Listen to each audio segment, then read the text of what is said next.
என்னையா வித்த காட்டுறியா? தமிழ் சினிமா நிறைய பாப்பியா? நீயே உன் ஆட்களை வீட்டுக்கு அமிச்சு கலாட்டா பண்ண சொல்லுவ, அவங்கள நீயே கொண்டு வந்து ஸ்டேஷன்ல விடுவ. உடனே நான் உன் வீரத்துல மயங்கி உன்னை லவ் பண்ணுவேன்னு நினைச்சிட்டியா?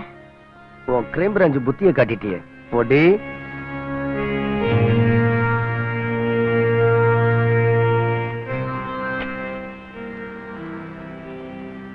அடுத்தவனோட ஆம்பளத்தனத்தை காட்டிதான் உன்னை நான் காதலிக்கணுங்கிற அவசியம் எனக்கு இல்ல. நான் எவ்வளவு சின்சியரா அந்த குற்றவாளிகளை பிடிச்சு கொண்டு வந்து போட்டிருக்கேன். அப்படி இருந்தும் நீ எவ்வளவு திமிரா பேசுற. சரி, திமிரா பேசுறதா உன்னோட பிறவி குணம். எனக்கு உன்கிட்ட பிடிச்சது அந்த திமிரு தான். அதனாலதான் இன்ஸ்பெக்டர், ஐ லவ் யூ.